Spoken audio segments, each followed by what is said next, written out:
શ્રી હરિરાયજીએ 2 ટીકાઓ લખી છે. એમાં જે 4 ક છે ને નીચે એ નામ યોજના ટીકા છે હરિરાયજીની, અને એક વિસ્તારથી છે. એટલે શ્રી હરિરાયજીને 2 ટીકા લખી. એમાં નામ યોજના ટીકા છે એ બહુ સુંદર ટીકા છે, અને શોર્ટમાં એને ઘણું બધું રહસ્ય સમજાવી દીધું હોય છે. નામ યોજના તો એમાં શ્રી હરિરાયજી 4 કમાં આજ્ઞા કરે છે, 107માં પેજ ઉપર નીચે. ઇતિ સ્વતઃ સ્વફલદાન પર્યંતમ તથાત્વ બોધનાર્થમ નિખિલ ઇતિ જન શિક્ષા કૃતે કૃષ્ણ ભક્તિકૃન ઇતિ સ્વતઃ સફલદાન પર્યંતમ તથાત્વ બોધનાર્થમ નિખિલેષ્ટદ ઇતિ. અહીંયા હરિરાયજી એ વાત સમજાવે છે કે જેનું ભગવાને પુષ્ટિજીવ તરીકે વર્ણન કર્યું છે, એ જે પુષ્ટિજીવ છે એને શ્રી મહાપ્રભુજી એ ફલ આપવા માગે છે કે જે પોતે અનુભવ કરે છે. જેનું ભગવાને વર્ણન કર્યું છે જે પુષ્ટિજીવનું, એને શ્રી મહાપ્રભુજી એ ફલ આપવા માગે છે કે જે પોતે સ્વફલ દાન પર્યંતમ, જે પોતે ફીલ કરે છે. અહમ નિરુદ્ધો રોધેન નિરોધ પદવીમ ગત નિરુદ્ધાનંતુ રોધાય નિરોધમ વર્ણયામિ તે. જે વાત શ્રી મહાપ્રભુજી નિરોધ લક્ષણમાં કહે છે કે સ્વફલનો હું જે ફીલ કરું છું, સ્વફલનો જે હું અનુભવ કરું છું, ભગવાન એવા હિ ફલમ સ યથા આવિર્ભવેદ ભુવિ ગુણ સ્વરૂપ ભેદેન તથા તેસામ ફલમ ભવેત. તો શ્રી મહાપ્રભુજી એ ફલનો અનુભવ કરી રહ્યા છે, એ ફલને પ્રાપ્ત કર્યું છે. તો જે મહાપ્રભુજી જે અનુભવ કરે છે ભગવત સેવામાં, ભગવત સ્વરૂપાનંદનો, ભજનાનંદનો, એ ફલ સ્વફલ દાન પર્યંતમ, એટલે પોતે જે અનુભવ કરે છે શ્રી મહાપ્રભુજી, એ ફલ આપણને આપવા માગે છે ઠાકોરજી. એટલે જેનું ભગવાને પુષ્ટિજીવ તરીકે વર્ણન કર્યું છે, એ પુષ્ટિજીવ કૃષ્ણમાં નિરુદ્ધ થઈ જાય. સમજો, જે સંસારમાં આપણે નિરુદ્ધ થયા છીએ એને શ્રી મહાપ્રભુજી કાઢી અને ભગવાનમાં નિરુદ્ધ કરવા માગે છે. એટલે નિરોધ લક્ષણ ગ્રંથ પ્રગટ કર્યો છે કે હું નિરોધ, અહમ નિરુદ્ધો રોધેનો નિરોધ પદવીમ ગતા. ભાઈ, મને ભગવાનમાં નિરોધ થયો છે સિદ્ધ, એ પદવીને હું પ્રાપ્ત થયો છે. અને નિરુદ્ધાનંતુ રોધાય, અને જે દૈવી જીવો સંસારમાં નિરુદ્ધ પામેલા છે એમાંથી એને રુદ્ધ કરીને, એને કાઢીને, ત્યાંથી એને અટકાવીને ભગવાનમાં એનો નિરોધ થાય, ભગવાનમાં એ ભગવત સેવા પરાયણ થાય. એટલા માટે હું આ નિરોધ લક્ષણ ગ્રંથ લખું છું. તો આ વાત શ્રી હરિરાયજી કહે છે અહીંયા કે શ્રી મહાપ્રભુજી આપણને એ ફલ આપવા માગે છે કે જે પોતે અનુભવ કરે છે. તેથી આપ નિખિલેષ્ટદ છે. સમજો, આ રહસ્ય આટલું નાનું જ છે, પણ એનું રહસ્ય એને એ સમજાવી દીધું કે સ્વફલ દાન પર્યંતમ તથાત્વ બોધનાર્થમ નિખિલેષ્ટદ, કે જે સ્વતઃ સફલ દાન પર્યંત, જે સ્વતઃ એ ફલનો ઉપભોગ કરે છે, ફલનો અનુભવ કરે છે, એવું ફલ શ્રી મહાપ્રભુજી આપણને એ ફલ આપવા માગે છે જે પોતે અનુભવ કરે છે. એટલે આપ નિખિલેષ્ટદ છે. શ્રી મહાપ્રભુજી નિખિલેષ્ટદ છે.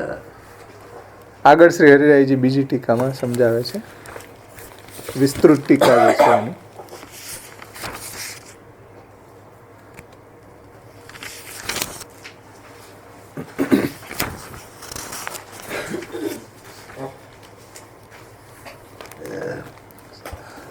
જન શિક્ષા કૃતે કૃષ્ણ ભક્તિકૃન ઇતિ જનાનામ શિક્ષા કૃતે શિક્ષાર્થમ કૃષ્ણસ્ય ભક્તિકૃત કરતા ઇતિ અર્થ. એટલે શ્રી મહાપ્રભુજી એ રીતે નિજજનોને શિક્ષા માટે, બોધ કરવા માટે, શિક્ષાર્થમ બોધ કરવા માટે કૃષ્ણસ્ય ભક્તિકૃત, એટલે પોતે કૃષ્ણની ભક્તિ કરીને નિજજનોને શિક્ષણ આપે છે, શિક્ષા કરે છે. યદ્વા કરીને બીજો અર્થ કરે છે કે યદ્વા જનઃ ઇતિ જન્મ તસ્ય શિક્ષા સાફલ્યકરણમ તદર્થમ કૃષ્ણે ભક્તિ કરતા ઇતિ અર્થ. અહીંયા જન, અહીં કીધું ને જન શિક્ષા કૃતે કૃષ્ણ ભક્તિકૃત. તો જન એટલે કોણ? તો કે જન ઇતિ જન્મ,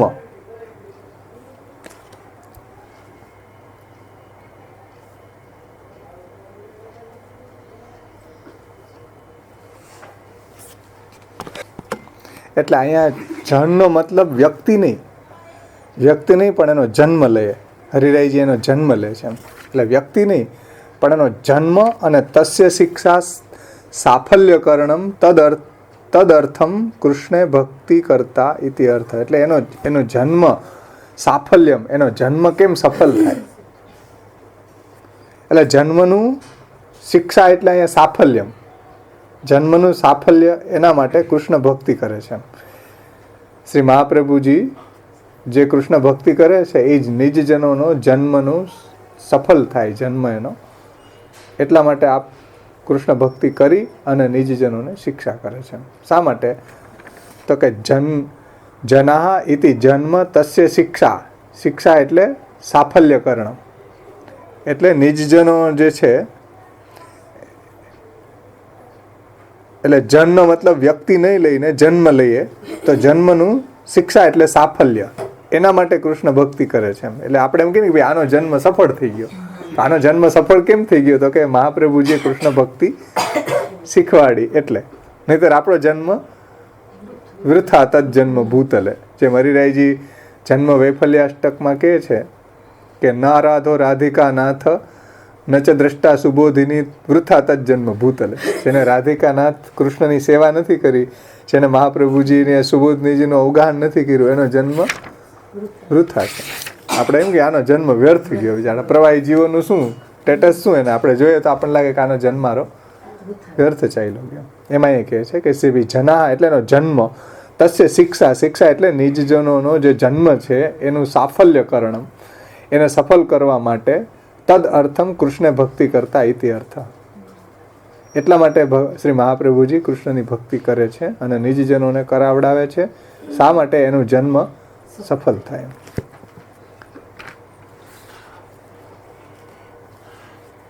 એટલે નિજજનોના જીવનની સાર્થકતા માટે. નહીતર શું થશે? નિજ ફલ રહિતા દેવ વૈશ્વાન રહેશા.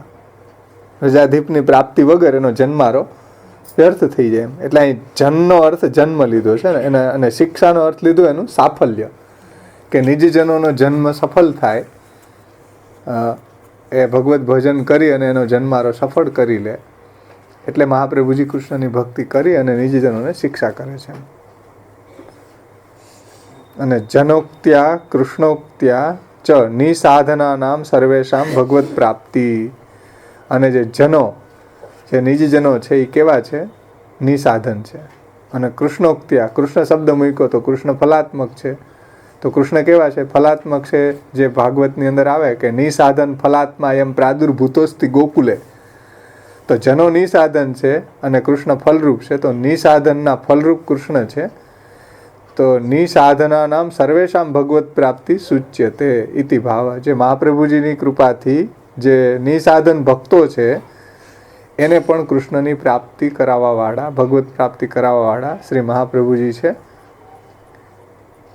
એમ હરિરાયજી કહે છે કે આપણે કોઈ સાધન કરવા માટે લાયક નથી. સાધન મતલબ શું? કોઈ શાસ્ત્રી સાધન કરવાનું આપણામાં એક તો સામર્થ્ય નથી. શાસ્ત્રમાં બતાવેલા જે સાધનો છે એ કોણ કરી શકે? જ્ઞાન માર્ગમાં, કર્મ માર્ગ, ઉપાસના માર્ગ, પૂજા માર્ગમાં એટલા ક્લિષ્ટ સાધનો છે. જે ભગવાને ગીતાજીના 12મા અધ્યાયમાં જ્ઞાનીઓની સાધના બતાવી ને, ક્લેશો અધિકસ્તરસ્તે સામ અવ્યક્તાસક્ત ચેતસામ અવ્યક્તા હિ ગતિર દુઃખમ, એ બધા જે ત્યાં બતાવ્યું તો કેટલું ક્લિષ્ટ છે. તો બધી જ રીતે જે નિસાધન છે તો હા, જે મહાપ્રભુજી નિબંધમાં આજ્ઞા કરે છે ને કે સર્વ એવ ગતા કલો અધુના અધિકારસ્તુ સર્વ એવ ગતા કલો. કલિયુગની અંદર બધા અધિકારો જતા રહ્યા. કૃષ્ણચેત સેવ્યતે ભક્ત્યા કલિસ્તસ્ય ફલાય. જો કૃષ્ણનું ભજન કરવામાં આવે તો કલિયુગ એના માટે ફલરૂપ થઈ જાય છે. તો એટલે અત્યારે આપણી જે નિસાધનતા છે, મતલબ કોઈ સાધન કરવા માટે લાયક નથી. એમ તો આપણે વેદને પૂછીએ ને કે ભાઈ અમારે વેદમાં કર્મ માર્ગ, જ્ઞાન માર્ગનો ઉપદેશ છે કે ભાઈ તમારે કર્મ માર્ગ, જ્ઞાન માર્ગમાં એન્ટર થવું હોય તો વેદ પહેલાં એમ કે પહેલાં તું સ્મૃતિની અંદર જે વર્ણ અને આશ્રમના ધર્મ પાડતો હોય ને તો અમે તમને એન્ટ્રી આપીએ. એમ તો એની તો કોઈ લાયકાત છે નહીં આપણામાં. નથી વર્ણના ઠેકાણા, નથી આશ્રમના ઠેકાણા. અને પૂજા આદિ માર્ગ જે છે એ બધા ત્રિવર્ણિકો માટે છે. બ્રાહ્મણ, ક્ષત્રિય અને વૈશ્ય, સ્ત્રી અને શૂદ્રોનો ઉદ્ધાર થાય નહીં આવા શાસ્ત્રોક્ત માર્ગમાં. એટલે કોઈ સાધન કરવા માટે એક તો સાધન કરવા માટે કદાચ આપણે બ્રાહ્મણ ક્ષત્રિય વૈશ્ય હોઈએ ને તો એ સાધન કરવા માટે કેપેબલ નથી. સ્ત્રી શૂદ્રની વાત તો કોઈ છે જ નહીં, અત્યારે બધા શૂદ્ર જ છીએ. તો આમાંય નિસાધન છે અને આમાંય નિસાધન છે. કોઈ સાધન કરવા સમર્થ નથી એમાંય નિસાધન છીએ, અને યોગ્યતા પણ નથી શાસ્ત્રી સાધન કરવાની એમાંય નિસાધન છીએ. તો એનો ઉદ્ધાર કરવાવાળા કૃષ્ણ નામ છે, કૃષ્ણ ફલાત્મક છે. નિસાધન જનોનો ઉદ્ધાર કરવાવાળા કૃષ્ણ છે. તો નિસાધન જનાનામ સર્વેશામ ભગવત પ્રાપ્તિ સૂચ્યતે ઇતિ ભાવ. એટલે મહાપ્રભુજી આવા નિસાધન પુષ્ટિ ભક્તોને ભગવત પ્રાપ્તિ કરાવે છે. એ વાત અહીંયા નામની અંદર જનશિક્ષા કૃતે કૃષ્ણ ભક્તિ કૃન એનાથી સમજાવે છે. એમાં જનોક્ત્યા અને કૃષ્ણોક્ત્યા એમ જે મૂક્યું છે, જે જનો છે એ બધા નિસાધન જીવો છે, કૃષ્ણ ફલરૂપ છે. અને ગોકુલની અંદર એ ભગવાન નિસાધન ફલાત્મા પ્રગટ થઈ અને બધા નિજજનોને ફલ પ્રદાન કર્યું હતું. એમ શ્રી મહાપ્રભુજી દ્વારા આપણને પણ ભગવત પ્રાપ્તિ થાય છે. એતન નામ સાધની ભૂતમ અગ્રિમમ નામ માહુ નિખિલેષ્ટદ. એટલે આ નામના જ સાધનભૂત નામ આગળનું જે છે નિખિલેષ્ટદ. એટલે કઈ રીતે ભગવત પ્રાપ્તિ? તો કે અખિલ ઈષ્ટને આપવાવાળા છે શ્રી મહાપ્રભુજી.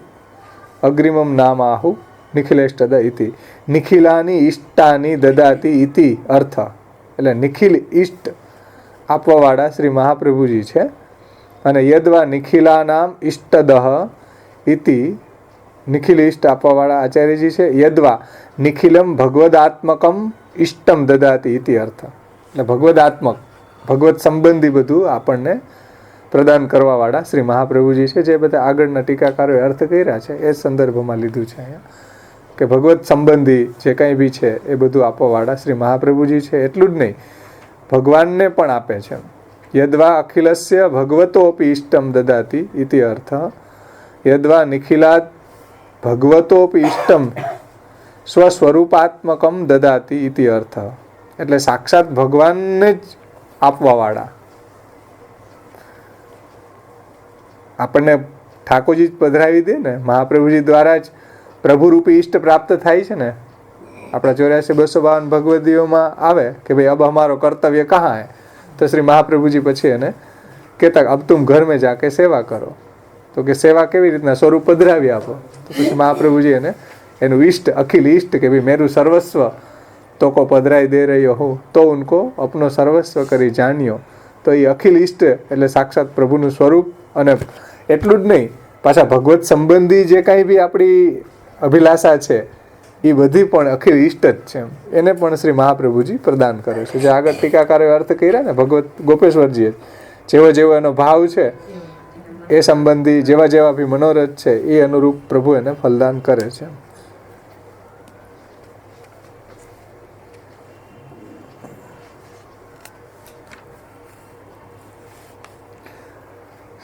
કીર્તન લઈ લઈએ છીએ, થોડોક સમય છે ને આપણી પાસે. 2 કીર્તન આપણે આ જનશિક્ષા કૃતે કૃષ્ણ ભક્તિકૃન અને નિખિલેષ્ટદમાં શ્રી ગોવિંદદાસજી હવે કીર્તન દ્વારા આપણને આનું તાત્પર્ય સમજાવે છે.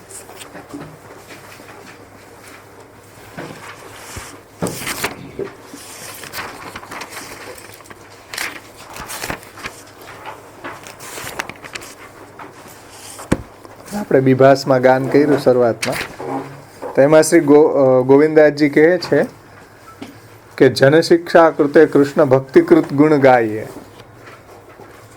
શ્રી મહાપ્રભુજી પોતે કૃષ્ણની ભક્તિ કરીને નિજજનોને શિક્ષા શીખવે છે, અથવા શ્રી મહાપ્રભુજી કૃષ્ણની ભક્તિ ફલરૂપ માનીને કરે છે તો નિજજનોને શિક્ષા મળી જ જાય છે, બોધ મળી જ જાય છે પ્રેક્ટિકલ. એવા શ્રી મહાપ્રભુજીના જે ગુણો છે એ દૈવી જીવ નિરંતર ગાયા જ કરે છે. અહીં કીધું જનશિક્ષા કૃતે કૃષ્ણ ભક્તિકૃત ગુણ ગાઈએ. જે દૈવીઓ છે એ આવા શ્રી આચાર્યજી નિજજનોને કૃષ્ણની ભક્તિ કરી અને નિજજનોને શીખવે છે. એવા શ્રી મહાપ્રભુજીના ગુણો નિજજનો દૈવી જીવો નિરંતર ગાયા જ કરે છે. કારણ કે સાધન તે અતિ દુર્લભ સો સહજ હી પાઈએ. શા માટે ગાયા જ કરે? કે જે પ્રભુ છે, પુષ્ટિ પ્રભુ છે, એની પ્રાપ્તિ કોઈ સાધન લભ્ય નથી. મહાપ્રભુજીના ગુણ ગાવાથી, મહાપ્રભુજીને શરણે જવાથી, શ્રી મહાપ્રભુજીના આજ્ઞાઓનું પાલન કરવાથી સહજ ही મેં પાઈએ. જો સાધન તે અતિ દુર્લભ, જે આપણા કોઈ સાધનોથી મળે નહીં એવું ફલ સહજ ही તે પાઈએ. સહજમાં જ ઘરે બેઠા જ શ્રી મહાપ્રભુજી આપણને પ્રદાન કરવાવાળા છે. એટલે 84-252 પ્રસંગોમાં જુઓ, આચાર્ય ગોતતા હતા ભક્તોને ગોતવા જવું નથી પડ્યું ક્યાંય. મહાપ્રભુજી એને શોધીને બધા ભારત ભ્રમણ કરીને ખુલ્લા ચરણારવિંદથી દેવી જીવોને શોધી રહ્યા હતા. સહજી મેં પાઈએ, એને ક્યાંય કાંઈ શોધવા જવું પડ્યું નથી. એમ ઘરે બેઠા ગંગાજી આવ્યા, જેમ આપણે નથી કહેવત, ઘરે બેઠા ગંગાજી મહાપ્રભુજીના રૂપમાં ઘરે બેઠા મહાપ્રભુજી પધાર્યા અને ઠાકોરજીનું દાન કરવા માટે. નિખિલેશ તદ છે આચાર્યજી, જન શિક્ષા કૃતે કૃષ્ણ ભક્તિકૃત છે. તો સાધન તે અતિ દુર્લભ. હવે કેટલા ઋષિ મુનિઓ હજારો લાખો વર્ષની સાધના કરી શીર્ષાસન કરે, રાફડા થઈ જાય તોય ભગવાન ન મળે. એને સહજ ही મેં આપવાવાળા આપણા મહાપ્રભુજી છે. તો કોઈ સાધનથી લભ્ય નથી પ્રભુની પ્રાપ્તિ થવી. પણ મહાપ્રભુજીની જો આપણે શરણે જાય, શ્રી મહાપ્રભુજીને આજ્ઞાનું પાલન કરીએ, એની વાણીનું અવગાહન કરીએ તો ચોક્કસ આપણને એ ફલ પ્રાપ્ત કરાવે છે. નિખિલેશ તદ છે. શ્રી મહાપ્રભુજી જનશિક્ષા કૃતે કૃષ્ણ ભક્તિકૃત છે. એટલે સાધનથી આપણને પ્રાપ્ત ન થાય કાંઈ પણ વસ્તુ, એ વસ્તુ આપણને મહાપ્રભુજીની કૃપાથી સહજમાં જ મળી જાય છે. યા સમાન ઓર કછુ અબલો હમ શૂન્યો નાહી. શું?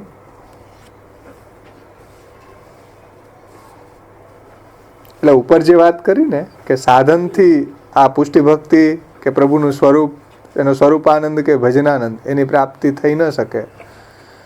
કૃપાથી જ થઈ શકે. અનુગ્રહ પુષ્ટિ માર્ગે નિયામક ઇતિ સ્થિતિ, એમ શ્રી મહાપ્રભુજી કીધું સિદ્ધાંત મુક્તાવલીમાં. અને ઉપનિષદમાં પણ નાયમ આત્મા પ્રવચન લભ્યો ન મેધયા ન બહુના શ્રુતેન યમે વેશ વૃણુતે તેન લભ્યે તસ્ય આત્મા વિવૃણુતે તનુસ્વામ. એ જ વાત અહીં કરી કે સાધન તે અતિ દુર્લભ. સાધનથી લભ્ય નથી, કૃપા એક લભ્ય છે. આવી રીતના જે દુર્લભ પુષ્ટિ ભક્તિ છે, પુષ્ટિ પ્રભુ છે, એવી પુષ્ટિ ભક્તિને શીખવવાવાળા શ્રી મહાપ્રભુજી ભૂતલ ઉપર પધારી અને પોતે કૃષ્ણની ભક્તિ કરી અને નિજજનોને એ ભક્તિનું દાન પણ કર્યું છે. સહજમાં જ દાન કર્યું છે. એમાં નિજજનોને કોઈ પરિશ્રમ કે કોઈ એવી મહેનત નથી કરવી પડી. એમ સહજમાં જ મહાપ્રભુજી કૃપા કરી અને દાન કર્યું છે. સિંહનદના પ્રસંગમાં, સિંહનદના સ્ત્રી પુરુષના પ્રસંગમાં આવે કે કેટલું મહેનત કરતા હતા. ઉનાળામાં પંચાંગની તાપે, શિયાળામાં એ જલમાં ઊભા રહે ઠંડા જલમાં, અને ચોમાસામાં વરસાદની ધારાઓ સહન કરે. ત્રણેય એવું દેહને દંડ આપવો. એમ મહાપ્રભુજી કહે છે કે ભાઈ આનાથી ભગવાન મળે નહીં. તમે ગમે એટલું સાધન કરો, સાધનેથી લભ્ય પ્રભુ નથી. એમ એ તો મહાપ્રભુજી એની કૃપા થઈ એ સ્ત્રી પુરુષ ઉપર, ત્યારે એને ભગવાનની પ્રાપ્તિ થઈ છે. એના સાધનથી લભ્ય નથી. જે ગુસાઈજી ભક્તિ અંશમાં આ વાત સમજાવે છે ને કે પ્રભુ છે એ કોઈ જીવકૃતિ સાધનોથી સાધ્ય નથી, અનુગ્રહિક લભ્ય છે. એ જેને ચૂને છે પોતાની પ્રાપ્તિ માટે, એને જ પ્રાપ્ત થાય છે. અને અનુગ્રહ પણ કાર્યલિંગક અનુમાનથી આપણે જાણી શકીએ. અને કોઈ એવા કુબેરના પુત્રો છે એટલે ભગવાન અનુગ્રહ કરે એવું નથી. એની અંદર પ્રભુ એવી કોઈ લાયકાત જોતા નથી. એમ એટલે વરણ જે છે એ સર્વસામાન્ય, ભગવાન જેનું ચાહે એનું કરે છે. તો ત્યારે જ્યારે પ્રભુ વરણ કરે છે એને આ રીતે મહાપ્રભુજી પોતે કૃષ્ણ ભક્તિ કરી અને એને શીખવે છે. અને સાધનથી અતિ દુર્લભ જે ફલ છે, ભક્તિ છે, એ સહજમાં જ એને પ્રાપ્ત કરાવે છે મહાપ્રભુજી. એવા આપણા આચાર્યજી છે. પછી આગળ કહે છે ગોવિંદાસજી કે યા સમાન ઓર કછુ અબલો હમ શૂન્યો નાહી, શ્રી વલ્લભ બિના કોઉ અભય દાન દીનો. યા સમાન એટલે આ પુષ્ટિ ભક્તિ કેવી રીતના કરવી, એટલે કેવી રીતના પ્રાપ્ત થાય, એ વાત ક્યાંય શાસ્ત્રમાં બતાવી નહોતી. આગળ આપી દીધું ને ગોકુલનાથજીએ કે ભાઈ શાસ્ત્રમાં જે માર્ગો બતાવ્યા હતા એ પૂજા માર્ગ, ઉપાસના માર્ગ વગેરે બતાવ્યા છે. પણ આવી પુષ્ટિ ભક્તિ પ્રભુની કરવી એવું કોઈએ હજી સુધીમાં આપણને શીખવું નહોતું એમ. તો આજે પુષ્ટિ ભક્તિ કેવી રીતના કરવી, એટલે એ જીવનમાં એને પ્રેક્ટિકલ કેમ ઇમ્પ્લિમેન્ટ કરવી, આપણા જીવનમાં એને કેમ ઉતારવી, એ કેવી રીતના પ્રાપ્ત થાય, એ વાત ક્યાંય પણ શાસ્ત્રની અંદર બતાવી નહોતી એમ, જે ગોકુલનાથજી એની ટીકામાં આપણને સમજાવી વાત. તો શ્રી મહાપ્રભુજી પ્રગટ થઈને આ આપણને શીખવી છે એમ. જન શિક્ષા કૃતે કૃષ્ણ ભક્તિકૃત.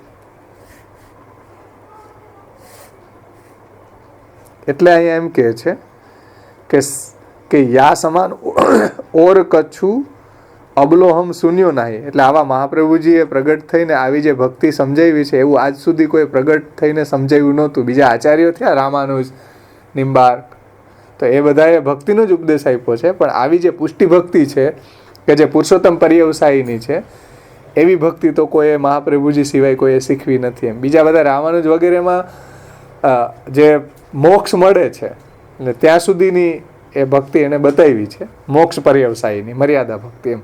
પણ પુષ્ટિ ભક્તિનું દાન તો શ્રી મહાપ્રભુજીએ જ કર્યું છે એમ, અને મહાપ્રભુજીએ જ એ આપણને સમજાવી છે. એટલે શ્રી મહાપ્રભુજી જેવું કોઈ પ્રકટ થયું હોય એવું અમે સાંભળ્યું નથી એમ. જે ગુસાઈજી કીધું ને, વલ્લભ નામ ધ્યેય સદૃશો ભાવિ ને ભૂતો અસ્ત્યપી. એટલે કહે છે કે યા સમાન ઓર કછું અબલો હમ શૂન્યો નાહી, શ્રી વલ્લભ બીના કહું અભય દાન દીનો. એટલે મહાપ્રભુજી જેવું કોઈ અત્યાર સુધી આવી ભક્તિ બતાવવા વાળું અને આવી રીતના પ્રેક્ટિકલ જન શિક્ષા કૃતે કૃષ્ણ ભક્તિ કૃષ્ણની ભક્તિ કરી અને શીખવવા વાળું કોઈ અત્યાર સુધી પ્રગટ થયું એવું કંઈ અમે સાંભળ્યું નથી એમ. શ્રી વલ્લભ નામ ધ્યેય સદૃશો ભાવિને ભૂતો અસ્તેપી. અને આવી ભક્તિ શીખવી, આવી ભગવત પ્રાપ્તિ કરાવીને જે અભયદાન આપ્યું છે નિજજનોને, એવું કોઈએ નથી આપ્યું. એટલે શ્રી મહાપ્રભુજી સિવાય કોઈ અભયદાન આપવા માટે સમર્થ નથી એમ. કારણ કે અભયદાતા એકમાત્ર ભગવાનના ચરણ કમળ જ છે. કારણ કે ભગવાનના ચરણમાં જ ભય નથી, બીજી બધી જગ્યાએ ભય છે. બીજા ગમે એ લોકમાં તમે જાઓ તો ત્યાં ભય છે, પણ ભગવાનના ચરણારવિંદની પ્રાપ્તિ થાય એને કોઈ જાતનો ભય નથી રહેતો. તો એવો ભગવાનની ચરણારવિંદની પ્રાપ્તિ કરાવીને મહાપ્રભુજીએ આપણને નિર્ભય બનાવી દીધા છે એમ. એ કીધું છે કે વલ્લભ બીના કહું અભયદાન દીનો. મહાપ્રભુજી સિવાય આવું અભયદાન કોઈએ નથી આપ્યું એમ. શ્રી મહાપ્રભુજીએ જ આવી રીતના આપણને અભયદાન પ્રાપ્ત કરાવ્યું છે. એવા આપણા આચાર્યજી જન શિક્ષા કૃતે કૃષ્ણ ભક્તિકૃત છે કે આવું અભયદાન પ્રભુના ચરણારવિંદમાં જ છે. તો પ્રભુના ચરણારવિંદની પ્રાપ્તિ કરાવીને અભયદાન આપવાવાળા શ્રી મહાપ્રભુજી છે. અને એવા પ્રભુની પ્રાપ્તિ મહાપ્રભુજીના શરણે જવાથી જ થાય છે. આવું અભયદાન આપણને શ્રી મહાપ્રભુજીના ચરણ કમળ પકડવાથી જ થાય છે, એનો આશ્રય કરવાથી, એની આજ્ઞાનું પાલન કરવાથી થાય છે. પછી આગળ કહે છે કે તાતે સબ સાધન તજી શરણાગત હોય રહો. એટલે આપણું કર્તવ્ય એ જ છે કે બીજા બધા સાધનોમાંથી આસક્તિ છોડીને મહાપ્રભુજીના ચરણમાં બેસી જવું. કે ભાઈ જેવો છો એવો જઈશો હું તૈસો કહા હું તિહારો, હવે જેને છાંડ નહીં કરતે આવે ને કીર્તનમાં, કે ભાઈ હવે અમને આપણા શરણમાં આવ્યા છીએ, હવે અમને છોડો નહીં, મહાપ્રભુજીનું જ છે, જઈશો હું તૈસો કહા ઉતેરો. તો શ્રી વલ્લભ બીના તાતે અબ સબ સાધન તજી શરણાગત હોય રહો. હવે હું બીજા બધા સાધનોને છોડીને, જે પેલા આપણે કરતા ને સાધનો, તમે નાના હતા તે અગરબત્તી કરતા, પણ અગરબત્તી 10 પૈસા વાપરવા મળતા, 10 પૈસાનું એક પેકેટ અગરબત્તીનું આવતું હતું. રામચંદ્રજીને અડધી કરતા રોજ, અડધી અગરબત્તી. ઘણા બધા સાધનો કરતા આપણે જોયા છે, ઘણા બધા સાધનો કર્યા, જપ તપ હોરો વ્રત વગેરે, કઈ બાકી નથી એમ. પણ કઈ હાથમાં આવ્યું નહીં. બધું સાધનો કર્યા પણ કઈ મળ્યું નહીં. તો અહીં એમ કહી રહ્યા છે કે તાતે સબ સાધન તજી. એટલે હવે મહાપ્રભુજીના ચરણ કમળ પ્રાપ્ત થઈ ગયા હોય તો હવે બધા સાધન છોડીને શરણાગત હોય રહો. આપણું કર્તવ્ય જીવનું શું છે? શ્રી મહાપ્રભુજીના ચરણ કમળ પકડી લેવા. બસ પકડી લેવાનો મતલબ કે મહાપ્રભુજીની આજ્ઞા પ્રમાણે આપણું જીવન જીવવું, એનું નામ મહાપ્રભુજીના ચરણારવિંદ પકડ્યા કહેવાય. બાકી તો વલ્લભે જાયલો મારો હાથ ને તેનો મને ભાઈ રે ભરોસો. તમે કહેતા કરતા ડિસ્કો કરીને હું બતાવી દઉં. ત્યારે મહાપ્રભુજી હાથ ઝાલે કે જ્યારે આપણે આચાર્યજીને નિષ્ઠાપૂર્વક એને વાણીનું અવગાહન કરીએ એ પ્રમાણે આપણે આપણા જીવનને બતાવીએ.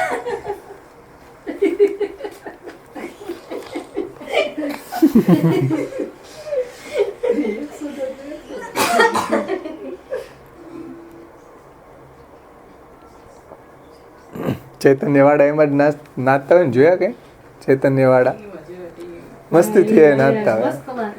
યોગમ ક્ષેમમ વહામ્યહમ યોગમ ક્ષેમમ વહા. પછી કીર્તનેલા જે શ્લોકો બોલતા બોલતા ઠાકોરજી એવા તન્મયથી જ નાચતા હોય. યોગક્ષેમમ વહામ્યહમ. ઠાકોરજી એવા છે, અમારો યોગ ને ક્ષેમ વહાવે છે, એવા એવા શ્લોકો બોલતા હોય, મજા આવી જાય. તમે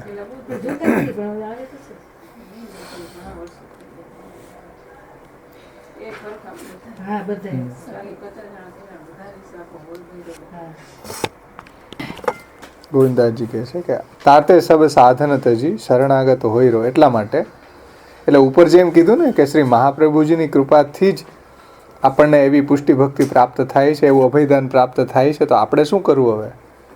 તાતે સબ સાધન તજી શરણાગત હોય રહો. બીજા બધા સાધનોમાંથી નીકળીને સાધનોનું અવલંબન નહીં કરતા એકમાત્ર શ્રી મહાપ્રભુજીના ચરણ કમળનું જ અવલંબન કરવું જોઈએ. એમાં અહીંયા શ્રી ગોવિંદાજી કહે છે. એટલે બધા સાધનો છોડીને, બધા સાધનોમાંથી આસક્તિ છોડીને એકમાત્ર શ્રી મહાપ્રભુજીના શરણે રહીએ, શ્રી મહાપ્રભુજીનો જ આશ્રય કરવું. હવે મહાપ્રભુજીને છોડીને બીજી ક્યાંય ન જ આવે એમ. કારણ કે હરિવદના નલ શ્રી વલ્લભ. શા માટે બીજે ન જાઓ? મહાપ્રભુજીનો જ આશ્રય કરવું. કારણ કે આપ હરિવદના નલ શ્રી મહાપ્રભુજી છે એ ઠાકોરજીના મુખારવિંદ રૂપ છે, વલ્લભ છે, પ્રિય છે મહાપ્રભુજી. ઓર સબે ગુણ પ્રબીનો, અને બધા ગુણોથી સંપન્ન છે. સર્વગુણ આપની અંદર બિરાજે છે. જેટલા પ્રભુની અંદર ગુણો છે એવા જ ગુણો શ્રી આચાર્યજી મહાપ્રભુમાં પણ છે એમ. એટલે હરિવદનાનલ શ્રી વલ્લભ છો, પ્રભુને પ્રિય છો, સ્વામિનીઓને પ્રિય છો, બધા ભક્તોને પણ આપ પ્રિય છો. એટલે આપ વલ્લભ છો, પ્રભુના મુખારવિંદ રૂપ છો, અને સર્વગુણ આપનામાં બિરાજમાન છે.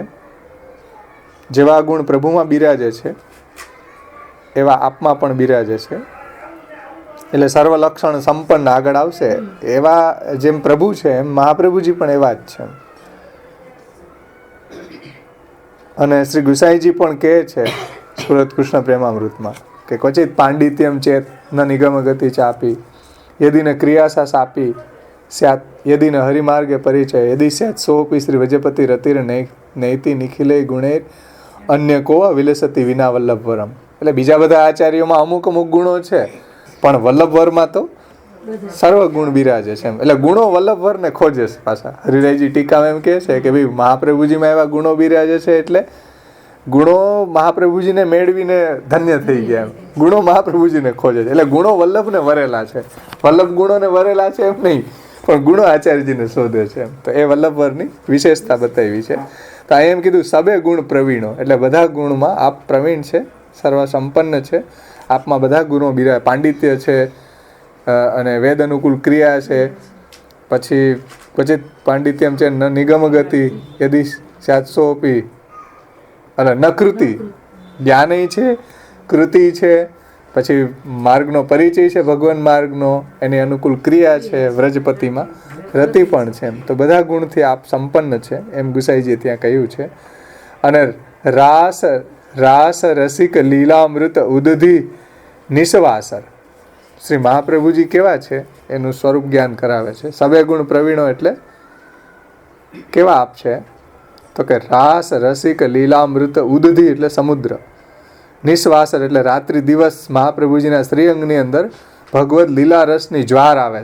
જ્વાર એટલે ભરતી આવે. જેમ ચંદ્રને જોઈને દરિયામાં ભરતી આવે ને પૂનમમાં, તો એમ શ્રી મહાપ્રભુજી જે છે એના એક એક શ્રીઅંગની અંદર ભગવદ લીલા રસ રૂપી ભરતી આવી રહી છે. એટલે ઉછલી રહી છે. લીલામૃત રસાદ્રાદ્રી કૃતા અખિલ શરીર ભૃત. તો એ ભગવદ લીલા રસથી આ ભીંજાયેલા છે. આપના શ્રીઅંગની અંદર હંમેશા રાસાદી લીલાઓના ઉદધિ એટલે સાગર ભરેલા છે.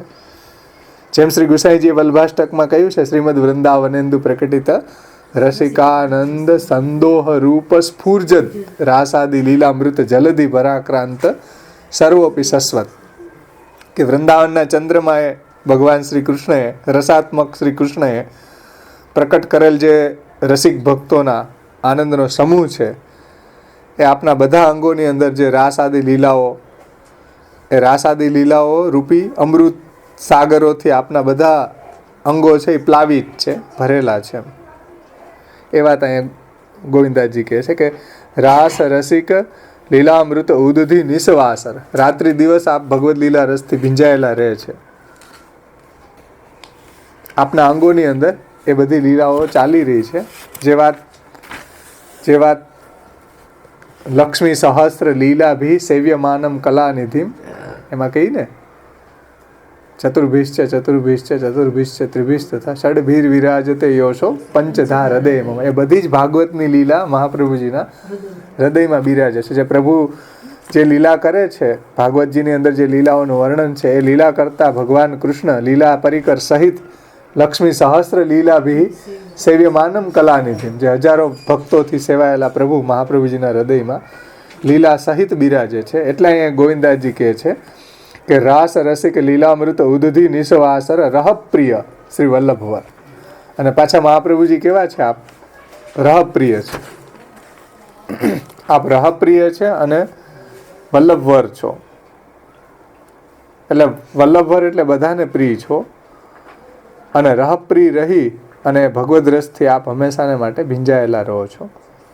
એટલે શ્રી મહાપ્રભુજી પણ તમે જુઓ ભક્તોથી વીંટળાયેલા રહે છે. રહપ્રિય એટલે આમ જનતામાં એ કોઈ એવી રીતના એ મહાપ્રભુજીના પ્રવચન નથી થતું, નિજજનો હોય ત્યાં આપ ભગવદ રસને પ્રગટ કરે છે. અને રહપ્રિય આગળ નામ આવશે કે આપને એકાંત પ્રિય છે, તો ભગવદ લીલા રસનો અનુભવ કરવા માટે આપને એકાંત પ્રિય છે. અને આપ નિજજનોને પણ પ્રિય છો, અને નિજજનોને પણ આપ્લાવિત કરો છો. જે વાત ગુસાઈજી કે ને, જનસિક આપણે લીલામૃત રસાદ્રાદ્રી કૃતા અખિલ શરીર ભૃત, કે ભાઈ પોતે ભગવદ લીલા રસથી આપ્લાવિત છે અને નિજજનોને પણ આપ્લાવિત કરે છે. એટલે ભગવદ લીલા રસના અનુભવ માટે આપણને એકાંત પ્રિય છે, અને નિજજનોને આપ પ્રિય છો એટલે એને પણ આપ ભગવદ લીલા રસનું દાન કરો છો. રહત હે રસ ભીને, રસ ભીને એટલે ભગવદ રસથી આપ ભીંજાયેલા રહે છે, આપ્લાવિત રહે છે. એટલે તો દામોદરદાસ સરસાજીની જેને થોડી વારે કહે કે દમલા બડી બેર ભાઈ, ભગવદ વાર્તા નહીં ભાઈ. શા માટે? થોડીક વાર જ થઈ હોય, તોય મહાપ્રભુજી એમ કે ભાઈ બડી બેર ભાઈ, ભગવદ વાર્તા નહીં ભાઈ. તો ભગવદ લીલા રસથી ભીંજાયેલા હોય તો ભગવાન નિત્ય આપણને એનું સ્મરણ રહે, એની કથા સાંભળવાની આપણને નિત્ય અભિલાષા રહે, એની સેવા કરવાની નિત્ય અભિલાષા રહે, એ રસથી ભીંજાયેલા હોય. એટલે તો શ્રી મહાપ્રભુજી તો એ ભગવદ રસથી ભીંજાયેલા છે, એટલે હંમેશાને માટે એમાં જ નિમગ્ન રહે છે, અને નિજજનોને પણ એવા બનાવી દે છે પાછા. કારણ કે વલ્લભવર છે ને, નિજજનોને પ્રિય છે, ઠાકોરજીને પ્રિય છે, સ્વામિનીઓને પ્રિય છે, યમુનાજીને પ્રિય છે, તો બધાને આપ વલ્લભવર છે, પ્રિય છે. એટલે નિજજનોને પણ એ આપ્લાવિત કરી દે છે. પોતે અનુભવ કરે છે એટલું જ નહીં, કારણ કે જનશિક્ષા કૃતે કૃષ્ણ ભક્તિ કૃન, પોતે કૃષ્ણની ભક્તિના આનંદનો અનુભવ કરે છે અને નિજજનોને પણ કરાવે છે. એટલે એને વાંટે છે શ્રી મહાપ્રભુજી, નિજજનોને પણ વાંટે છે, કારણ કે વાટવા માટે જ પ્રગટ થયા છે. તસ્યૈવ આત્માનુભાવ પ્રકટન હૃદયસ્યાજ્ઞયા પ્રાદુરાસિત ભૂમો, તો વાંટવા માટે જ પ્રગટ થયા છે ભગવદ રસ. જે બી મહાપ્રભુજી પાસે જાય એને કૃષ્ણ ભક્તિ વાંટે છે, જે દેવીજી એમ. હા, એટલે સાનિધ્ય માત્ર દત્ત શ્રી કૃષ્ણ પ્રેમા સ્વામીને શ્રી વલ્લભાગ્ને ક્ષણમપી ભવત સન્નિધાને કૃપાતઃ પ્રાણ પ્રેષ્ઠ વ્રજાધીશ્વર વદન દિદ્રક્ષાર્થી તાપો જને શું. શા માટે? ભગવદ રસથી ભીંજાયેલા છે, તો બીજાને પણ એવો તાપ જગાડે કે એને કૃષ્ણ સન્મુખ થાય, કૃષ્ણની પ્રાપ્તિ કેમ થાય, એવો તાપ એની અંદર જગાડે છે, જે મહાપ્રભુજીના સાનિધ્યમાં આવે એ. તો આપણે પણ મહાપ્રભુજીના સાનિધ્યમાં આવીએ, આના નામ રૂપ ગુણ એના ગ્રંથો, તો આપણને પણ કૃષ્ણને મળવાનો આરતી આપણામાં પણ જાગે, આપણે પણ એવા ભગવદ રસથી ભીંજાયેલા રહીએ જેવા મહાપ્રભુજી ભગવદ રસથી ભીંજાયેલા છે. એમાં અહીંયા કહે છે ગોવિંદાસજી છેલ્લે આગળ કહે છે કે કહત ગોવિંદ ઓર સબ સાધન તજી. સાધનની વાત બીજી વાર પાછી આવે છે, કારણ કે આ સાધના શક્તિ છે ને આપણને અહંકાર જગાડે છે કે આટલું સાધન કરશું તો આમ થઈ જશે ને આટલું સાધન કરવાથી આમ થઈ જાય. એટલે વારંવાર ગોવિંદાસજી કહે છે કે ભાઈ નિસાધન બનો. પહેલા નિસાધન હશું ને તો મહાપ્રભુજીને જલ્દી ગમી જશું. એટલે આપણે બ્રજભક્તોના સંદર્ભમાં જોઈએ તો અહન્યાપૃતમ નિશિશયાનમ અતિશ્રમેણ લોકમ વિકુંઠમ ઉપનેશ્યતિ ગોકુલમ સ્વમે. નિસાધન હતા તો ઠાકોરજીને પણ ત્યાં પ્રગટી અને એનો ઉદ્ધાર કર્યો. એમ આપણે પણ જો મહાપ્રભુજી અને ઠાકોરજીમાં એવા અનન્ય થઈ અને કોઈ પણ સાધનનું અવલંબન નહીં કરીને, જેને ભગવાન ખુદ એમ કહે છે કે સર્વ ધર્માન પરિત્યજ્યમ મામેકમ શરણમ વ્રજ, જે મારે શરણે આવવામાં આડે આવતા જે બી ધર્મો છે એને છોડ, અથવા ધર્મો ઉપર આ રિલાય નહીં કરે. છોડવાનો મતલબ ત્યાં કે આનાથી મારો ઉદ્ધાર થશે એવું જે રિલાયમેન્ટ છે એના પ્રત્યે, દેશ કાલ, જે વાત કૃષ્ણાશ્રયમાં કરીને એ દેશનો આશ્રય નહીં કરો, કાલનો નહીં કરો, કર્તાનો નહીં કરો, કોઈ પદાર્થનો આશ્રય ન કરો. એનું નામ જ અનન્યતા છે. દેશ કાલ દ્રવ્ય કર્તા મંત્ર કર્મ વિશેષતા અનન્ય મનુષ્યો મર્ત્યા ઉત્તમ શ્રવણાદિશુ. જે પંચપદ્યનીમાં ઉત્તમ શરણાગતિમાં ઉત્તમ બતાવ્યો છે ને અનન્ય મનુષ્યો, આ બધાનો આશ્રય નહીં કરીને એકમાત્ર શ્રી કૃષ્ણનો જ અનન્ય આશ્રય કરશે એને ત્યાં ઉત્તમ કહ્યો છે આશ્રયની અંદર. એટલે વારંવાર ગોવિંદાસજી આપણને ટકોર કરે છે કે ભાઈ, કારણ કે સાધના અભિમાનનો ત્યાગ એ પુષ્ટિ ભક્તિ માર્ગનું પહેલું પગથિયું. પહેલાં તો સાધના અભિમાન તો છોડો કે મેં કર્યું, હું કરું, એ જગ્યા શકટનો ભાર જેમ શ્વાન તાણે, તો આપણે શ્વાન જેવા બનીને અને નીચે ગાડાની નીચે કૂતરું ચાલ્યું જતું એને એમ લાગે ગાડું હું ચલાવું. તો એમ આપણે ગાડું ચલાવીએ એવું અહંકારનું કે આ બધું હું જ કરું છું. તો એક વખત પ્રભુની શરણાગતિ સ્વીકારીએ, મહાપ્રભુજીને શરણે જાય અને આ બધો સાધના અભિમાનને છોડીએ આપણે, હું કરું એ સાધના અભિમાન. તો કહત ગોવિંદ ઓર સબ સાધન તજી, એટલે જે બધા સાધનો ઉદ્ધારના સાધનો છે એ છોડીને, ઉદ્ધારના સાધનોમાં જે આપણી આસક્તિ છે એને છોડીને, એ સાધનોને છોડીને એકમાત્ર મહાપ્રભુજીના ચરણ કમળનું ભજન. એ માટે આપણા માટે અહીંયા ગોવિંદાસજી કહે છે કે સર્વથી શ્રેષ્ઠ છે. જો મહાપ્રભુજીના ચરણ કમળે આપણે આવી ગયા તો પછી આપણને ભગવત પ્રાપ્તિ થઈ જશે. નહીંતર જો બીજા સાધનોમાં હજી આસક્તિ રાખી તો આપણો કોઈ પતો નથી. પછી કહું ઠોર નહીં, કીર્તનમાં આવે કે તમારા ચરણ કમળ વગર કહું ઠોર નહીં, એટલે ક્યાંય જગ્યા નથી ત્રિલોકમાં. એવું તો ત્રણેય લોકમાં ક્યાંય જગ્યા નથી એમ, આપણા ચરણ કમળમાં જ મને પ્રાપ્ત થાવ એમ. એટલે ગોવિંદાસજી કહે છે કે બધા સાધનો છોડીને શ્રી મહાપ્રભુજીના ચરણ કમળનું ભજન કરવું જોઈએ, મહાપ્રભુજીનો જ આશ્રય કરવો જોઈએ. મહાપ્રભુજીની વાણી, મહાપ્રભુજીના ગ્રંથોનું અધ્યયન એ આપણું સાચું ભજન છે, એનું ચરણ કમળની પ્રાપ્તિ. અને એવું જે મહાપ્રભુજીનું ભજન કરવાવાળા છે, મહાપ્રભુજીના ચરણને ભજવાવાળા છે, સો તો સજ્ઞાન, એ સારા જ્ઞાનવાળા જાણવા, બીજા બધા અજ્ઞાની જાણવા. સો તો સજ્ઞાન જાણે. સજ્ઞાન કોને? એટલે સારા જ્ઞાનવાળા. સજ્ઞાન કોણ? જે મહાપ્રભુજીના શરણે આવે, બીજા બધા ધર્મનો આશ્રય છોડીને, સબ સાધન છોડીને જે આચાર્યજીના શરણે આવે, આચાર્યજીના વાણી પ્રમાણે એનું જીવનને બનાવી, એ જ જ્ઞાની, એ જ સાચો જ્ઞાની. એમ ગોવિંદાસજી કહે છે. સો તો સજ્ઞાન જાણે, એટલે એ જ્ઞાની જાણવું, એટલે એ સુંદર જ્ઞાનવાળા, સૃષ્ટ જ્ઞાનવાળા છે. અને એવું જેને જ્ઞાન છે એ હી લૂંટી લીનો, એને જ ભક્તિ રસ, ભગવદ રસની પ્રાપ્તિ થશે એમ. એ જ ભગવદ રસને લૂંટી શકશે, પ્રાપ્ત કરી શકશે, મેળવી શકશે એમ. કોણ? તો કે જે મહાપ્રભુજીનું ચરણનું ભજન કરે છે, બીજા બધા સાધનોનો આશ્રય છોડીને, સાધનો છોડીને જે મહાપ્રભુના શરણે આવશે એ જ સજ્ઞાની છે ને એ જ ભગવદ રસને લૂંટી શકશે, એટલે પ્રાપ્ત કરી શકશે એમ. બીજા કોઈ પ્રાપ્ત કરી શકશે નહીં. એમ ગોવિંદાસજી કહે છે કે એ જ ભક્તિ રસ, ભગવદ રસને લૂંટી લીધો એને, એટલે પ્રાપ્ત કરી લીધો એમ. શ્રી મહાપ્રભુજીની કૃપાથી એને જ ભક્તિ રસની પ્રાપ્તિ થાય છે. અથવા એણે જ ભક્તિ રસની પ્રાપ્તિ કરી લીધી છે, કારણ કે શ્રી મહાપ્રભુજી જન શિક્ષા કૃતે કૃષ્ણ ભક્તિ કૃન છે. તો એ જ ભક્તિ રસને લૂંટી લેશે, એને પ્રાપ્ત થઈ રહેશે. હા, કોણ રસ ગોપીન લીનો કૂટ, એ કીર્તનમાં આવે છે. ગોપીઓને જે વ્રજભક્તો એને જે પ્રાપ્ત થઈ ગયો એ જ ભગવદ રસ મહાપ્રભુજીના ચરણ કમળને શરણે જવાથી, શ્રી મહાપ્રભુજીનો આશ્રય કરવાથી, એનું ભજન કરવાથી, એની આજ્ઞા પ્રમાણે જીવન જીવવાથી એ જ સજ્ઞાની છે, એ જ સાચું જ્ઞાન છે. બીજું બધું અજ્ઞાન છે. અને એને જ યહી લૂંટી લીનો, એ જ ભગવદ રસની પ્રાપ્તિ કરી શકે છે, કારણ કે શ્રી મહાપ્રભુજી જન શિક્ષા કૃતે કૃષ્ણ ભક્તિ કૃન છે. એટલા માટે બહુ સુંદર ગોવિંદાસજીનું આ પદ છે કે એને જ આવી ભક્તિ પ્રાપ્ત થાય છે, અને એ જ જ્ઞાની કહેવાય. બાકી ઘરમાં સેવા ન કરે ને બધે ભટક કરીએ એ સજ્ઞાની ન કહેવાય, એ દુર્જ્ઞાની કહેવાય. અજ્ઞાની નહીં, દુર્જ્ઞાની. અહીં કીધું સજ્ઞાન, સોઈ ચરણ ભજો સો તો સજ્ઞાની જાને, એને સજ્ઞાની જાણો. જે મહાપ્રભુજીના ચરણમાં નિષ્ઠા રાખે એને ભજે એ સજ્ઞાની, અને એ જ ભગવદ રસને લૂંટી શકશે, કારણ કે લૂંટાવા જ પ્રગટ થયા છે મહાપ્રભુજી. ભગવદ રસને લૂંટાવા દૈવી જીવ આવે ને પોતાનું સર્વસ્વ લૂંટાવી દેવા જ પ્રગટ થયા છે ને.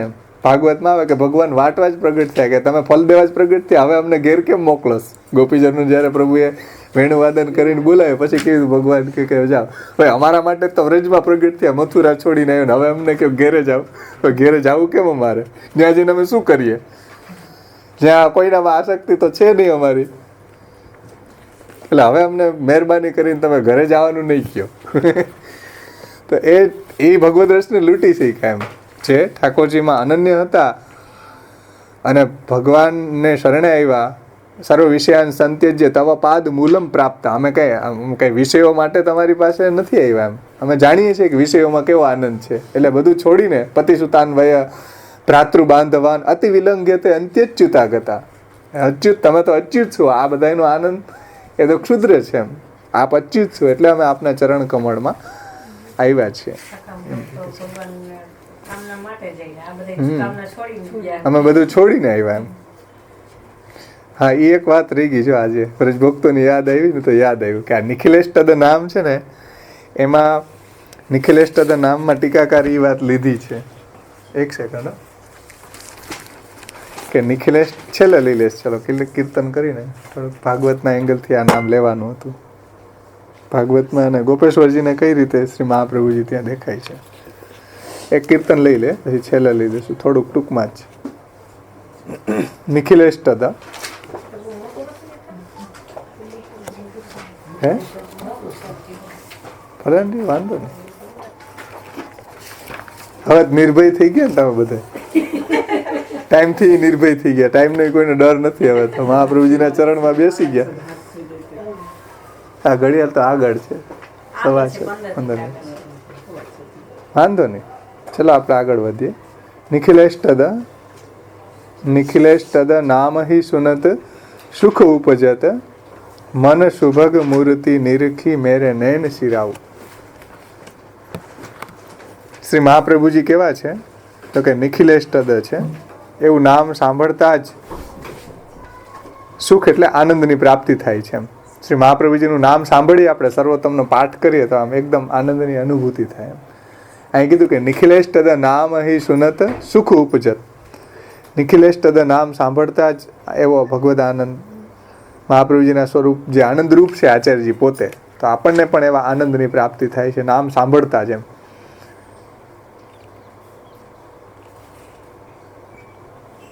નિખિલેશ તદ નામ સુનત હિ સુખ ઉપજત મન સુભગ મૂર્તિ નિરખી મેરે નયન શિરાવ. નિખિલેશ તદ નામ સાંભળતા જ એવો હૃદયમાં આનંદ થાય કે ભાઈ આચાર્યજી છે એ મારા આચાર્ય છે, અને મને ભગવત સંબંધી સર્વ કાંઈ અખિલ ઈષ્ટ પ્રદાન કરવાવાળા શ્રી મહાપ્રભુજી જ છે. આપ નિખિલેશ તદ છે. સુભગ મૂર્તિ છે આપ. સુભગ મૂર્તિ એટલે સુભગ એટલે સડધર્મયુક્ત મૂર્તિ, સડધર્મયુક્ત ધર્મી શ્રી મહાપ્રભુજી છે. જેમ ભગવાનમાં ઐશ્વર્ય આદિ ગુણો બિરાજમાન છે, એમ શ્રી આચાર્યજીમાં પણ સળધર્મ યુક્ત ધર્મી શ્રી મહાપ્રભુ છે પોતે, અને સધર્મથી યુક્ત છે. ધર્મ કયા? સત્ય, જ્ઞાન,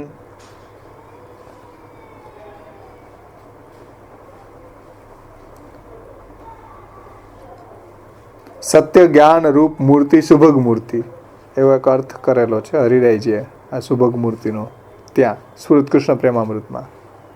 એટલે પ્રભુના દાસત્વને અનુકૂળ સૌંદર્ય જેમાં છે એવી શુભગ મૂર્તિ, ભગવત દાસત્વને અનુકૂળ સૌંદર્ય જેમાં છે એવી શુભગ મૂર્તિ આપ છે. અને આવી શુભગ મૂર્તિ મનમાં બિરાજમાન થાય એટલે મનમાં આપણે એને પધરાવી અને મારા નયન સિરાવું, એટલે એને ઠંડક આપવી એવું થાય. સિરાવું એટલે મારા નયનોમાં એને હું વસાવી લઉં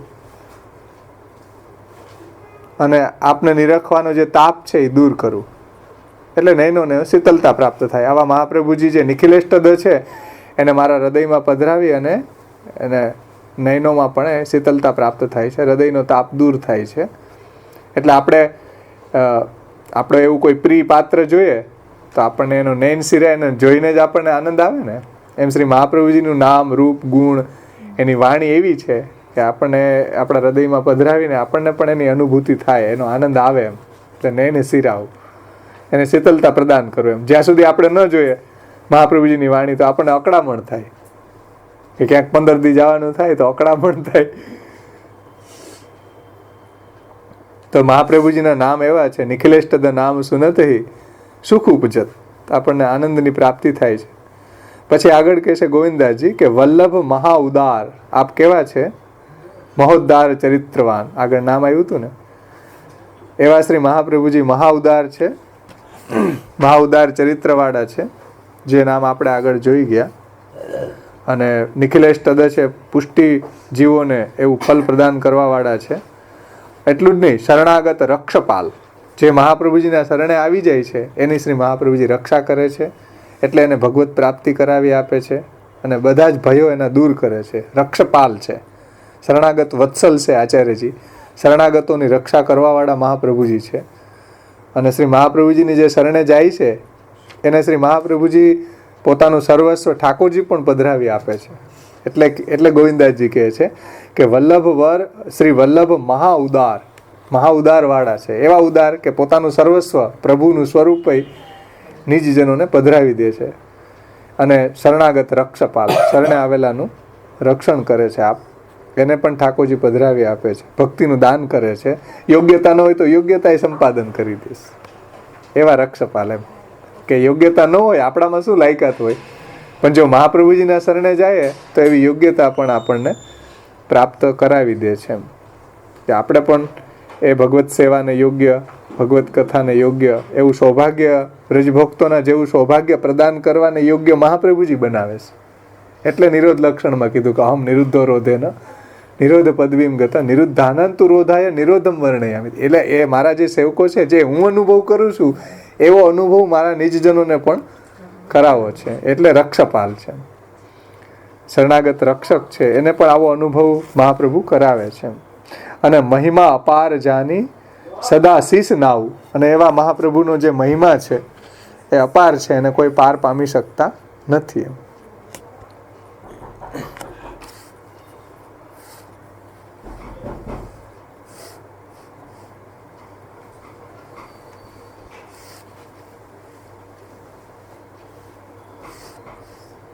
મહિમા અપાર છે આપણો, એટલે કોઈને એનો કોઈ એ મહાપ્રભુના મહિમાનો પાર પામી શકતું નથી, એવો આપનો મહિમા છે. એટલે આપણે મહાપ્રભુજીને નમન અતિરિક્ત કાંઈ કરી ન શકીએ. જેમ એમના અષ્ટકમાં કીધું ને શ્રી મહાપ્રભુજીએ નમામી, નમન અતિરિક્ત, હા શાસ્ત્રાર્થ પ્રકરણમાં, શાસ્ત્રાર્થ નિબંધમાં નમો ભગવતે તસ્મેમાં કીધું ને કે નમન અતિરિક્ત જીવ કાંઈ કરી ન શકે, એ જ જીવ કરી શકે નમન. એમ અહીંયા કહી રહ્યા છે કે ભાઈ મહિમા અપાર જાની સદા શીશ નાવું, સદા મહાપ્રભુજીનું નમન, કે નમન અતિરિક્ત કરવાનું સામર્થ્ય આપણામાં નથી. મહાપ્રભુજીની, ઠાકોરજીની કૃપા હોય તો નમન તોય થાય પાછું, ઠાકોરજીની મહાપ્રભુજીની કૃપા. બાકી આ નમે નહીં તોલો નમે નહીં કોઈને. હવે નાના હતા ત્યાં ધરા નમાડતા, પેલો ધરાર ઊંચો કરે.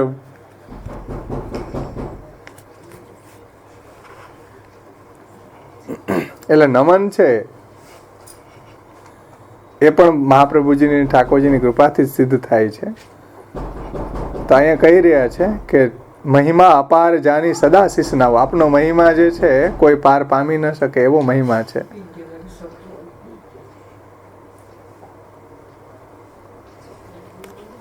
અને આપને સદા હું નમન કરું, આપની આજ્ઞાનું હું પાલન કરું. આપની વાણી જે છે એમાં આપે જે આજ્ઞા કરી છે એ રીતે મારા જીવનને હું બનાવું. તો એ રીતે અહીંયા આપનો મહિમા અપાર છે ને સદા આપને હું નમન જ કરું, નમન જ કરતો રહું. દુર્લભ, પછી આગળ ગોવિંદદાસજી કહે છે કે દુર્લભ દરસ દિયો મોહે બિનતી કહા કરો તોહે પર્યો રહો તિહારી પૌરી નિષદિન ગુણ ગાવ. આપનું દર્શન કેવું છે? દુર્લભ છે. શ્રી મહાપ્રભુજીનું દર્શન, મહાપ્રભુજીના ચરણારવિંદની પ્રાપ્તિ, ગુસાઈજી એમ કહે છે કે દુર્લભ આંગ્રી સરોરુ. શ્રી મહાપ્રભુજીના ચરણ કમળની પ્રાપ્તિ થવી એ તો બહુ દુર્લભ છે. એટલે આપનું દર્શન ખૂબ દુર્લભ છે. દુર્લભ આંગ્રી સરોરુ છે. આપના ચરણ કમળની પ્રાપ્તિ થવી બહુ દુર્લભ છે. એટલા માટે હું આપને એ જ વિનંતી કરું છું કે હે શ્રી મહાપ્રભુજી, આપના ચરણોની અંદર, આપની પૌરી ઉપર હું પડ્યો રહું. એમ જેમ વિષ્ણુદાસ છીપા પોરી ઉપર રહેતા ને, કે આજ આવતા જતા ગુસાઈજીના દર્શન થતા, એટલે પૌરી ઉપર મતલબ આપના ચરણ કમળમાં. અહીંયા પૌરી, આપણી પૌરી કઈ છે? પૌરી એટલે દરવાજો. જ્યાંથી ગુસાઈજી પધારતા હોય તો ત્યાં આગળ પોરિયા હોય ને, તો એમ હું સદા આપની, અહીં કીધું ને, પર્યો રહું તિહારી પૌરી, આપના ચરણ કમળમાં હું હંમેશાને માટે રહું. નિષદિન ગુણ ગાવું, ન્યા રહીને શું કરું? આપના ગુણગાન ગાવ. એમ શ્રી મહાપ્રભુજીના, ઠાકોરજીના ગુણગાન ગાતો રહું, એની સેવા કરતો રહું.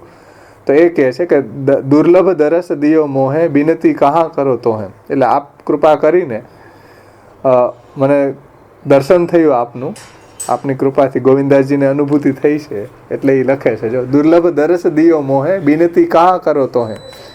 એટલે હું શું બિનતી કરું? આપે સામેથી જ મારી ઉપર એવી કૃપા કરી અને મને એવા દર્શન આપ્યા. બસ હવે હું આપના ચરણમાં જ પડ્યો રહું અને નિષ્દિન હું આપનું ગુણગાન ગાયા કરું. એમ વિષ્ણુદાસ છીપાએ એવું કીધું ને, બસ આપના અહીંયા ચરણમાં રહું. બધા ભગવદીઓના તમે પ્રસંગો જુઓ તો આપના ચરણ કમળનો મને દ્રઢાશ્રય પ્રાપ્ત થાવો. સુરદાસજીએ પણ છેલ્લે કીધું, દ્રઢઈને ચરણન કેરો.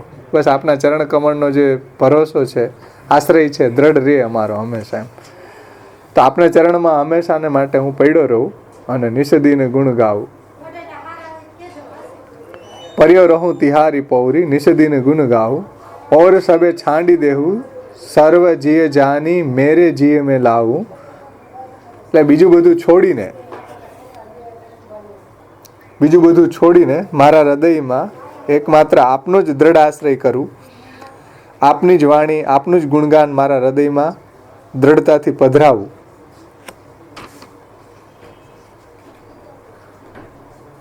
બીજું બધું છોડીને કીધું ને, ઓર સબ છાંડી દેવું. જે આપના સંબંધી નથી, સમજો, અને જે આપણને ભગવાનથી બહિર્મુખ કરનારું છે, એ બધું છોડીને, જે ભગવત સંબંધી નથી એ બધું છોડીને એકમાત્ર આપનો જ દ્રઢ આશ્રય કરું. આપની જ વાણી, આપનું જ ગુણગાન મારા હૃદયમાં દ્રઢતાથી પધરાવું. એમ ઓર તિહારે ગુણ સુનો સુનાવું મેરે જી મેં, એટલે મારા હૃદયમાં લાવું. ઓર સબે છાંડી દેવું સર્વ જીય જાની મેરે જી મેં લાવું. એટલે બીજું બધું છોડીને અને મારા હૃદયમાં એકમાત્ર આપનો જ દ્રઢ આશ્રય કરું.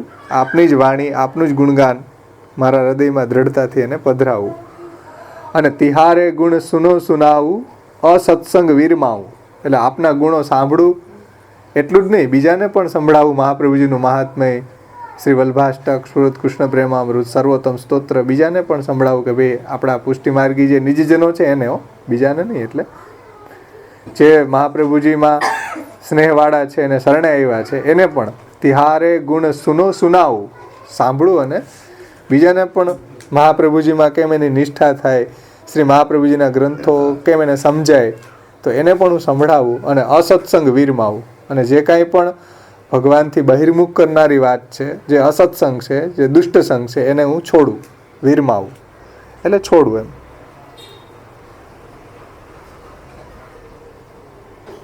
એટલું જ નહીં, અસત્સંગ જ નહીં પણ અસદ આલાપ, અન્યાશ્રય, ઓર સબે વિસરાવું એટલે અસત્સંગને પણ છોડું. પછી એટલે જે ભગવાનથી બહિર્મુખ કરનાર છે એનો ત્યાગ કરવો એમ. અસત્સંગ એટલે શું? જે ભગવત સંબંધી ન હોય એ બધું અસત્સંગ છે આપણા માટે. જે ભગવત સંબંધી હોય એ આપણા માટે સત્સંગ છે એમ. એટલે જે ભગવાનથી આપણને બહિર્મુખ કરતો હોય, જેને હરિરાયજી કહે છે ને કે યો વદંતી અન્યથા વાક્યમાં આચાર્ય જન સંસ્કૃતિ પ્રેરકો વાપી તત્સંગોપી દુષ્ટ સંગમાં. જે મહાપ્રભુજીના વચનથી વિરુદ્ધ વાત હોય અને જે સંસાર વધારતી વાત હોય એ આપણા માટે અસત્સંગ કે દુસ્સંગ. અને કૃષ્ણ રતિ આપણી ખંડિત કરતી હોય એ બધું આપણા માટે દુસ્સંગ છે એમ. જે ભગવત ભાવમાં આપણને બાધારૂપ થતી હોય એ બધું દુસ્સંગ છે, એ અસત્સંગ છે. એને હું વીરમાવું, એને ભૂલી, એને હું છોડું. અને અસદ આલાપ, અન્યાશ્રય, આ બધું એવું જ છે કે અસદ આલાપ, કારણ વગરનું બકબક કરવું, જેને મહાપ્રભુજી નિબંધમાં કહે છે કે વૃથા આલાપ ક્રિયા ધ્યાનમ સર્વથૈવ પરિત્યજેત. વૃથા આલાપ, વૃથા ક્રિયા, વૃથા ધ્યાનનો પરિત્યાગ કરો. એટલે અસદ આલાપ ન કરો. ખોટી ભગવત સંબંધ સિવાયનું જે બોલવું ને એ અસદ આલાપ. સમજો, અસદ આલાપનો મતલબ કે ભગવત સંબંધ સિવાયનું બોલવું, એ બધું અસદ આલાપને હું છોડું. અન્યાશ્રય, પ્રભુનો આશ્રય છોડીને હું બીજાનો આશ્રય કરું, એ અન્યાશ્રય. એટલે કોઈ પણ પદાર્થ, કોઈ પણ દેવી દેવતાનો, કોઈ પણ પદાર્થોનો પણ આશ્રય કરવો એ આપણે ત્યાં અન્યાશ્રય છે. કોઈ ઉપર રિલાય કરવું, દેશ કાલ દ્રવ્ય કરતા મંત્ર કર્મનો આશ્રય કરવો, એ પણ અન્યાશ્રય છે. એટલે કોઈ ઉપર રિલાય નહીં કરવું, પણ ભગવાન ઉપર રિલાય કરવું. પ્રભુ જ મારા આશ્રય છે. કૃષ્ણ એવ ગતિર્મમ, કૃષ્ણ જ મારા ગતિ છે, કૃષ્ણ જ મારા આશ્રય સ્થાન છે, કૃષ્ણ જ મારા રક્ષક છે. સર્વથા શરણમ હરિ, અશક્ય વા સુશક્ય વા સર્વથા શરણમ હરિ. આ રીતે પ્રભુનો, મહાપ્રભુજીનો દ્રઢ આશ્રય રાખવું, અસત્સંગનો ત્યાગ કરવું, અસદ આલાપનો ત્યાગ કરવું, અન્યાશ્રય ઓર સબે વિસરાવું. એ રીતે બધું જ જે ભગવાનથી બહિર્મુખ કરનારું છે એને હું છોડું. આ જરૂરી છે ને. તમે દવા લ્યો પણ સાથે પરેજી ન રાખો તો તમારી દવાઈ અસર ન કરે. છાશ ને દહીં ખાઓ અને પછી ઉધરસની દવાઈ ખાઓ તો પછી ઉધરસ ક્યાંથી મટેલા? એ તો ભાઈ અમે કેમ છોડી શકીએ? અમે મહાપ્રભુજીનો આશ્રય કરીએ પણ દુસંગ ન છોડીએ તો પછી દુસંગ ન છોડો તો પાછા તો આવ્યા ત્યાં ને ત્યાં જ રહ્યા ને. એટલે અસદ આલાપ ન છોડીએ, અન્યાશ્રય ન છોડીએ તો પછી મહાપ્રભુજીનો આશ્રય, જોકે એ થયો જ ન કહેવાય. મહાપ્રભુજીનો આશ્રય તો એ જ કહેવાય કે જે આપણે મહાપ્રભુજીની આજ્ઞા પ્રમાણે જીવન જીવીએ, આચાર્યજીની આજ્ઞાનું પાલન કરીએ તો આપણને દ્રઢાશ્રય થયો હોય. તો એમાં તો આ બધું વીરમાવવું પડે ને. અસત્સંગ ને, અસદ આલાપ ને, અન્યાશ્રય ને, એ બધું છોડવું છે. એટલે શ્રી ગોવિંદાસજી કહે છે કે ભાઈ બે વાત હોવી જોઈએ એમ. ઓલો દુસંગ છોડવો પડે ને, એ જરૂરી છે છોડવો, નહીં તો પાછું વાત એ નહીં થઈ જાય. અને પછી આગળ ગોવિંદાસજી કહે છે કે તિહારી બાત સબે સુહાત. જ્યારે મહાપ્રભુજીનો દ્રઢાશ્રય થઈ જાય, અસત્સંગ, અસદ આલાપ, અન્યાશ્રય છૂટે, પછી મહાપ્રભુજીની વાત આપણને એવી સોહાય કે આપણને મૂકવાનું મન ન થાય. મહાપ્રભુજીની વાણી, શ્રી મહાપ્રભુજીના ગ્રંથો આપણને એવું ગમવા માંડી જાય એમ. આપણને ગમવા માંડી જાય ને પછી બીજું બધું આપણને ગમતું બંધ થઈ જાય એમ. એટલે તિહારી બાત એટલે શું? મહાપ્રભુજીની વાત એટલે શું વાત? મહાપ્રભુજીના ગ્રંથો. મહાપ્રભુજી જે 16 ગ્રંથ, નિબંધ વગેરે જે કંઈ બી ગ્રંથો પ્રગટ કર્યા છે એ મહાપ્રભુજીની વાત છે. એ સબે સુહાત. મહાપ્રભુજીના બધા વાણી રૂપ જે આજ્ઞાઓ છે એ મને ગમે, પ્રિય લાગે, એના પ્રમાણે આપણે આપણું જીવનને બનાવીએ તો એ બધી સુહાત. ઓર વિષ સમસી લાગત. અને બીજી બધી વાત છે જે ભગવાનથી બહિર્મુખ કરનારી છે એ બધી હવે ઝેર જેવી લાગે, વિષ સમ લાગે છે. આપની વાત, આપનું શાસ્ત્ર, આપના ગ્રંથો, આપનું નામ એટલે સર્વોત્તમ સ્તોત્ર, નામ, રૂપ, ગુણ, વલ્ભાષ્ટક, સુરત કૃષ્ણ પ્રેમામૃત, આપના લીલા ચરિત્રો, એ બધું ખૂબ ગમવા લાગી જાય. અને બીજી બધી વાત જે છે એ આપણને વિષ જેવી લાગે. વિષ જેવી લાગે. કોઈ લૌકિક વાત કરે આપણી પાસે તો આપણું માથું ફરી જાય. કોઈ પાસે 15 મિનિટ ઊભો હોય તો આપણું માથું ફરી જાય કે આ જલ્દી જાય તો સારું આવે. એવું કોઈ લૌકિક મળી જાય તો આપણને એમ લાગે કે આ ક્યાંક નરકમાં પડ્યા એવું લાગે. થોડીક વખત એની સાથે ગુજારવાની થાય તો આપણને એવું ફીલ થાય. અહીં કીધું ને વિષ સમસી લાગે. વિષ સમજી લે ઝેર જેવી લાગે કે જાણે કે કોઈ ઝેરના સમુદ્રમાં નાખ્યો હોય એવી લાગે. ક્યારે? જ્યારે આપણે મહાપ્રભુજીની વાણીમાં જ નિમગ્ન રહેતા હોઈએ, ભગવત સેવા કથામાં જીવતા હોય ને પછી આવું કોઈક લૌકિક આવે એમાં જો થોડીક વાર રહેવું પડે તો આપણને ઝેર જેવું લાગે. એમ ગોવિંદદાસજી કહે છે, ઓર વિષ સમસી લાગત ઓર કહા કહું બેર બેર લજાઉ.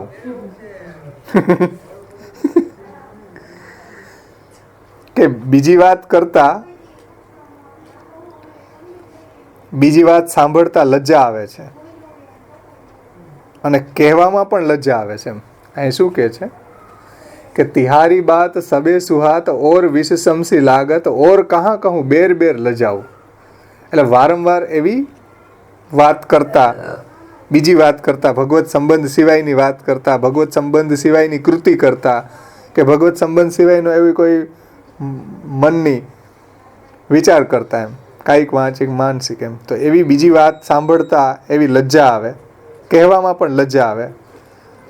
એટલે ભગવત સત્સંગ અતિરિક્ત વાત કોઈ સંભળાવે તો લજ્જા આવે છે. જેમ ખરાબ વાત કહેવાથી લજ્જા આવે ને આપણને કે ભાઈ આ વાત હું ન કહો મને બહુ શરમ આવે, તો એ લજ્જા આવે ને.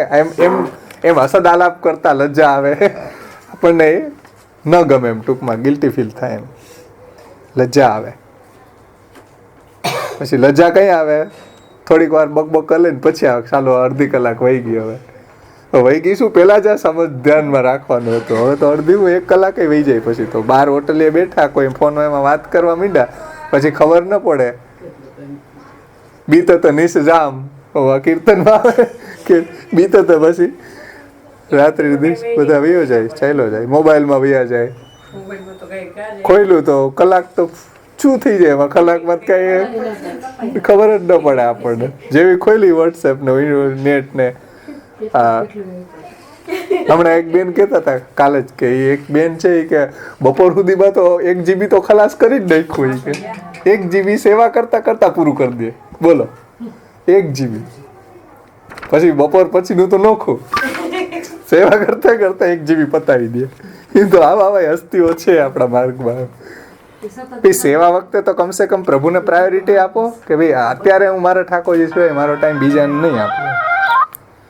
કથા નહીં હો, સેવાની અંદર આપણે ઠાકોરજીને પ્રાયોરિટી આપવી જોઈએ. એનું કીર્તન ગુણગાન એવું કરવું જોઈએ. ભલે પછી રોટી કરતા હોય સીડી સાંભળતા એક અલગ વાત છે, પણ ઠાકોરજીને જ્યારે ભોગ આવ્યા તો કીર્તન કરવા જોઈએ. શ્રૃંગાર કરતા હોય તો કીર્તન કરવા જોઈએ. શ્રૃંગાર કરી લીધા તો કીર્તન સંભળાવવા જોઈએ ઠાકોરજીને. તો ત્યારે ઠાકોરજી મુખ્ય પ્રભુની હોવી જોઈએ. અને પ્રભુના એંગલથી જે કંઈ બી ગુણગાન આવે છે એ તો સેવાત્મક જ છે એમ. પણ ત્યારે તમે અડધો GB પૂરું 1 GB પૂરું કરી દો તો એ તો કંઈક વિચિત્ર વાત લાગે છે. એટલે ભગવત સેવા વખતે પ્રભુની સેવાને જ પ્રાયોરિટી આપવી જોઈએ. મહાપ્રભુજીએ તો કીધું કે ભાઈ પરોપકાર આદિ ન કર્તવ્ય એથી ભગવત સેવા વિરોધીનો જ્ઞેયા. બીજું કોઈ કાર્ય ભગવત સેવાના સમયે એ ટાઈમ પ્રભુને જ આપવો જોઈએ. તમે કોકની ઘરે મહેમાન થઈ ગયા હોય અને પછી કે ભાઈ હું હમણાં આવું થોડીક વાર અને સમાધાન કરી દો, હોય કલાક પછી આવે તો એના પર શું ગુજરતી હોય કે ચાલો હું એના માટેથી એની ઘરે આવ્યો મહેમાન થઈ, એ પાછી બીજી વાત ફોનમાં કલાક કાઢી નાખે. પછી મહેમાન એમ કે હવે હું જાઉં ભાઈ. તમે કોકની ઘરે જાઓ જો કોઈ 5 મિનિટ વાત કરી ફોનમાં, પછી તમે એને શું કહેશો? ભાઈ તું કર, હું જાઉં, મારે શું અહીંયા હજામત કરવી બેઠા બેઠા? એને શું ફીલ થાય? તો ઠાકોરજી બિરાજતા હોય ત્યારે આપણે ઠાકોરજીને પ્રાયોરિટી આપવી જોઈએ. એ બહુ મહત્વની વાત છે. એટલે અહીંયા કહી રહ્યા છે, ગોવિંદાસજી કહે છે કે ઓર કહા કહું બેર બેર લજાવું. આપણે એમ કહીએ કે આવી વાત કરતા શરમ નથી આવતી, તો આપણે હવે ક્યારેક થઈ જાય ને તો લજાવ, એમ ગિલ્ટી ફીલ થાય કે જો આટલી અડધી કલાક મારી મોબાઈલમાં બગાડી મારી. એટલી અડધી કલાક મેં જો પુરુષોત્તમ સહસ્ત્ર નામનો પાઠ કર્યો હોત, મહાપ્રભુજીનું વલ્ભાષ્ટક, સ્ફુરત કૃષ્ણ પ્રેમામૃત, સર્વોત્તમ સ્તોત્રનું પાઠ કર્યો હોત તો કેટલો આનંદ આવત. મહાપ્રભુજી પ્રસન્ન થાત મારી ઉપર એમ. એટલે એવી લજ્જા આવે. લજ્જા આવવા માંડે ને તોય બહુ સારું. પુરુષોત્તમજી આ વાત સિદ્ધાંત રહસ્યની ટીકામાં સમજાવી કે ભાઈ અસમર્પિત લેતી વખતે એ કે ત્યારે આપણને ગિલ્ટી ફીલ થાય ને તો એ બહુ મોટી ઉપલબ્ધિ છે કે આ મારે ન ખાવું છે, છતાંય હું હૃદયમાં મને એમ થાય કે આ ન ખાવું છે. તો એવી ગિલ્ટી ફીલ છે ને, એવી લજ્જા આવી ને થોડીક, તો એ લજ્જા આપણને છોડાવશે એમ. પણ હાવ શરમ વગરના થઈ જાય, બે શરમ, તો પછી કાંઈ ન છૂટે. એટલે લજ્જા આપણે એમ કહીએ થોડોક તો લજ્જા એમ. અહીંયા ગોવિંદદાસજી એમ કહે છે કે બીજી બધી વાત કરતા મને લજ્જા આવે છે.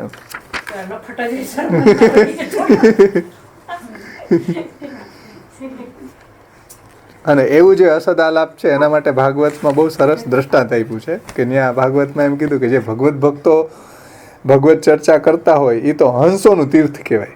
કે જે હંસો જે મોતી ચૂગવા આવે એ મોતી ભગવત વાર્તા ભગવત સેવાની ચર્ચા થતી હોય એ તો હંસોનું તીર્થ કહેવાય.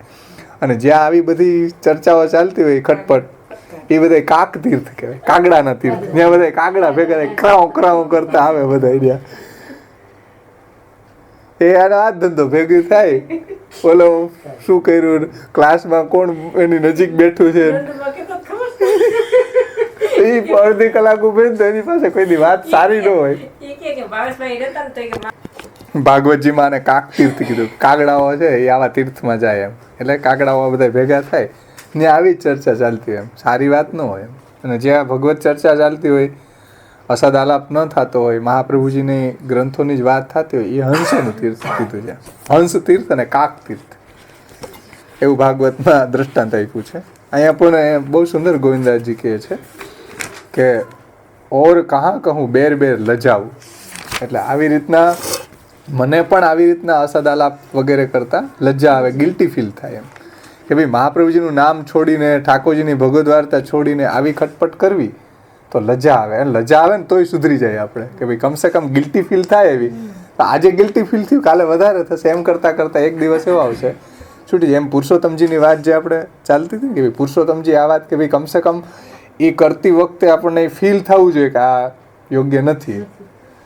અસમર્પિત ક્યાંક ખાવાનો એટલે સિદ્ધાંત રહસ્યના કોન્ટેક્સમાં એને સમજાવ્યું કે ભાઈ અસમર્પિત ખાવાનો ક્યારેક પ્રશ્ન આવે તો એવું ગિલ્ટી ફીલ કરવું, ભગવાનની શરણ ભાવના કરવી કે પ્રભુ આ છોડવું જોઈએ, હું નથી છોડી શકતો એમ. તો પણ આપણને ગિલ્ટી ફીલ છે ને એક દિવસ છોડાવશે. પણ જો ગિલ્ટી ફીલ જ ન થાય તો આપણે મોજ મારીને ખાતા હોય તો કોઈ દી ન છૂટે. આપણને મહાપ્રભુજીના વચન યાદ આવવા જોઈએ કે અસમર્પિત વસ્તુના તસ્માદ વર્જનમાચરેત નિવેદિભી સમર્પ્યવમ સર્વમ કુર્યાદિતિ સ્થિતિ. તો એક દિવસ છૂટશે આપણી પરિસ્થિતિને. પ્રભુ વિચારશે કે ભાઈ આને હવે છોડાવવું જોઈએ એમ. આગળ ગોવિંદાસજી કહે છે કે રંક દીન જાની પ્રભુ કલયુગ में कृपा कीनी अब इतनो चाहत गोविंद तिहारो दास कहा. કેટલી સુંદર વાત ગોવિંદાસજીએ વિનંતી કરી છે આચાર્યજીને કે હે પ્રભુ, આપ કલયુગમાં આ મારો હાથ પકડનાર કોઈ ન હતું એમ. સર્વ સાધન હીનસ્ય પરાધીનસ્ય સર્વતઃ પાપ પીનસ્ય દીનસ્ય શ્રી કૃષ્ણ શરણમ. સર્વ સાધનથી હીન, પરાધીનસ્ય સર્વતઃ બધી બાજુથી પરાધીન, અને ઉલટાનો પાપી ઓર છું એમ. જેમાં કીધું ને હા પાપાસક્તસ્ય દીનસ્ય કૃષ્ણ એવ ગતિર્મમ. એ વાત અહીં ગોવિંદાસજી કહે છે. વિવેક ધૈર્ય ભક્તિ આદિ રહિતસ્ય વિશેષતઃ પાપાસક્તસ્ય દીનસ્ય. એ અહીંયા રંક દીન જાની પ્રભુ. એવો હું રંક છું, કોઈ સાધન કરવા માટે સમર્થ નથી, નિસાધન છું, દીન છું, પાપાસક્ત છું. તો એને કલયુગ મેં કૃપા કીની, એને આ કલયુગની અંદર આપે કૃપા કરીને જે સર્વસાધન હીનસ્ય પરાધીનસ્ય સર્વતઃ પાપ પીનસ્ય દીનસ્ય શ્રી કૃષ્ણ શરણમમાં, એવો જે હું દીનહીન હતો એ દીનહીન જાણીને મારા ઉપર આપે કૃપા કરી. એટલે કલયુગની અંદર આપે મારો હાથ પકડ્યો, મને શરણ ભાવનું દાન કર્યું, તો આપે મારી ઉપર કૃપા કરી. અને આ કલીના પ્રવાહની અંદર તણાતો હતો એમ. હું કેવો હતો? કલિયુગના પ્રવાહમાં તણાઈ જતો હતો. જે શ્રી ગુસાઈજી સ્ફુરત કૃષ્ણ પ્રેમામૃતમાં કહે છે અઘોગ તમસાવૃતમ કલિ ભુજંગ માસાદિતમ જગત વિષય સાગરે પતિતમ અશ્વધર્મે રતમ.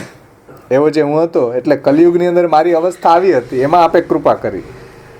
કલયુગમાં એમ, કારણ કે કલયુગમાં હાલત આવી જ હોય ને બધાની. એટલે ગોવિંદાસજી શબ્દ મૂકે કલયુગ મેં કૃપા કીની, મારા જેવા રંક ઉપર ની સાધન ઉપર આ રીતે કલયુગમાં કૃપા કરીને મને શરણે લીધો, મને શરણનું દાન કર્યું. હવે બસ એટલું જ માગું છું કે અબ ઇતનો હી ચાહત હું ગોવિંદ તિહારો દાસ કહાવ. કેટલા સુંદર શબ્દો વાપર્યા એણે કે બસ હવે આપનો દાસ કહો જન્મ જન્મ, આપના ચરણ છોડીને હવે હું ક્યાંય ન જાઉં એમ. હવે બસ એટલું જ ચાહું છું કે એટલી જ મારી વિજ્ઞપ્તિ છે આપને. ગોવિંદાસજી કહે છે કે સદા બસ આપનો દાસ કહું, એટલે મારો દાસ ધર્મ ક્યારેય ન છૂટે એમ. બસ સદા સર્વદા આપનો થઈને જ હું રહું. ચેવલા આવે ને ગોપાલદાસજી, કરો કૃપા હું કરું વિનંતી પોતાનો કરી જાણો. બસ પોતાનો કરી જાણો, તમારા ચરણમાંથી ક્યાંય હું બીજે ન જાઉં, ભટકી ન જાઉં. એટલે આપના ચરણમાં જ મેરો પકડ્યો હે હાથ, બાંધ્યો પદ કમલ સાથ, નાથ હો અનાથ તાહી ભૂલ જીન વિચારો. તો એવું અહીંયા ગોવિંદાસજી વિનંતી પણ કરી દીધી છે કે ગોવિંદ તિહારો દાસ કહાવ. બસ મહાપ્રભુજીનો નિખિલેષ્ટદ મહાપ્રભુ છે એનો હું દાસ હંમેશાને માટે બહેનો રહું. તીન ભુવન મેં તુમ સમાન દૂજો કોઉ આવત નહીં. આપની સમાન આ ત્રણેય લોકની અંદર આપની સમાન કોઈ આવી શકવાનું સામર્થ્ય નથી, કારણ કે આપ સાક્ષાત કૃષ્ણાસ્ય છો, કૃષ્ણના મુખારવિંદ રૂપ પ્રગટ થયા છો. એટલે ત્રણેય ભુવનમાં બીજા કોઈ અવતારોય આપની સમકક્ષમાં આવી શકે એમ નથી એમ. એટલે રામાયણમાં આવે ને ચિત્રકૂટના પ્રસંગમાં કે ભાઈ રામચંદ્રજીનું રૂપ મહાપ્રભુજી ધારણ કરી શકવા સમર્થ છે, પણ રામચંદ્રજીનું સામર્થ્ય એવું નથી કે એ આચાર્યજીનું રૂપ ધારણ કરી શકે એમ. એટલે બીજા તીનો લોકની વાત તો જવા દો, બીજા અવતારોમાં પણ એવું સામર્થ્ય નથી જે મહાપ્રભુજી સાક્ષાત કૃષ્ણ રૂપ છે, સાક્ષાત વસ્તુતઃ કૃષ્ણ છે, કૃષ્ણાસ્ય છે. એટલા માટે તીન ભુવન મેં તુમ સમાન દૂજો કોઉ આવત નહીં. ત્રણેય લોકની અંદર આપની સમાન કોઈ આવી શકવા સમર્થ નથી.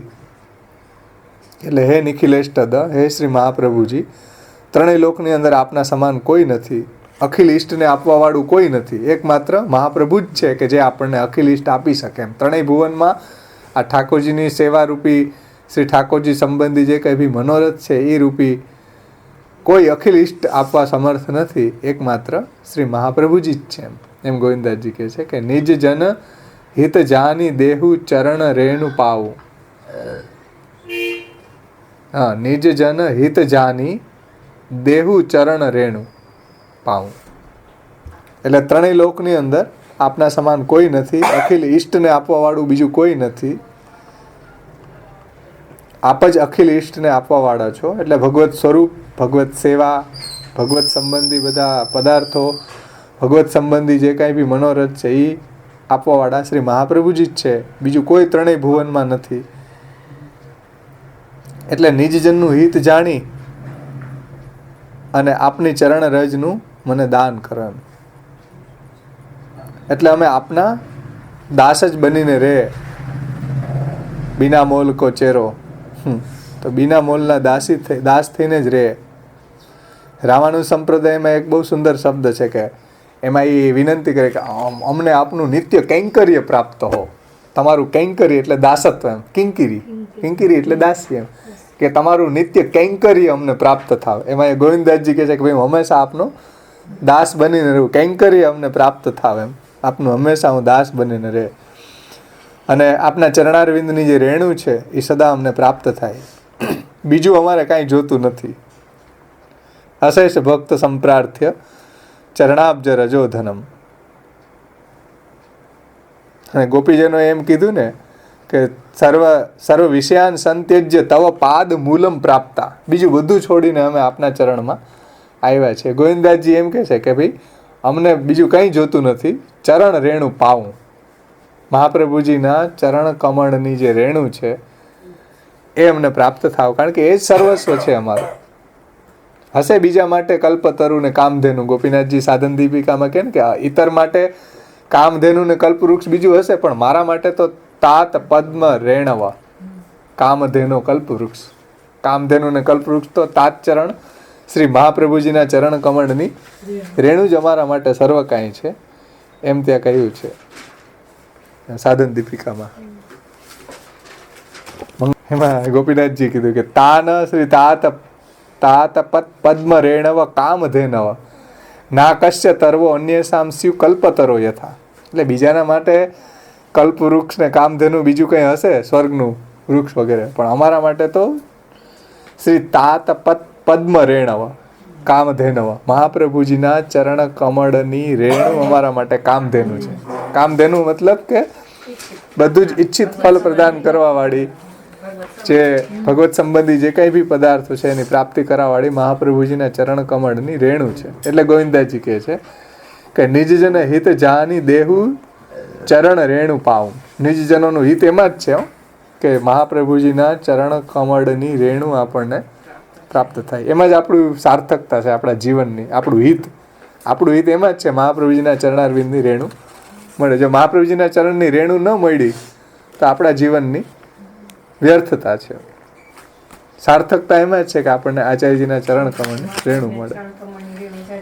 હા, એ જ છે ને. ગોકુલનાથજી એટલે જ મંગલાચરણમાં કહે કે જે મહાપ્રભુજીના ચરણ કમળની રેણુથી ધનિક, મહાપ્રભુજીના ચરણની રેણુ રૂપી ધન ભેગું જેણે કર્યું છે એ ધનિક છે. તો આપણે એવું ધન જોઈએ છે કે મહાપ્રભુજીના ચરણ કમળની રેણુ રૂપી ધન અશેષ ભક્ત સંપ્રાર્થ્ય ચરણાબ્જ રજો ધનમ. તો એવું ધન આપણને પણ પ્રાપ્ત થાય ગોવિંદાસજીની કાનીથી. ગોવિંદાસજીને તો પ્રાપ્ત થયું છે એટલે તો એ આવું આચાર્યજીના નામો ઉપર પ્રથમ ટીકા કીર્તન દ્વારા લખી રહ્યા છે. અને બહુ સુંદર આપના કીર્તનો છે. તો આપણને પણ એની કાનીથી શ્રી મહાપ્રભુજીના ચરણ કમળની રેણુ પ્રાપ્ત થાય એવી વિનંતી સાથે આશ્રયનું પદ બોલી અહીંયા આપણે આ નામ સંપન્ન કરીએ. આવતે વખતે આપણે થોડુંક એ ભાગવતના કોન્ટેક્સમાં છે ને જનશિક્ષા કૃતે કૃષ્ણ ભક્તિ કૃન અને નિખિલેષ્ટદ જે દ્વારકેશજીએ લીધું છે એનો થોડોક સેન્ટ્રલ મેસેજ લઈને આગળના નામનું અવગાન કરશું.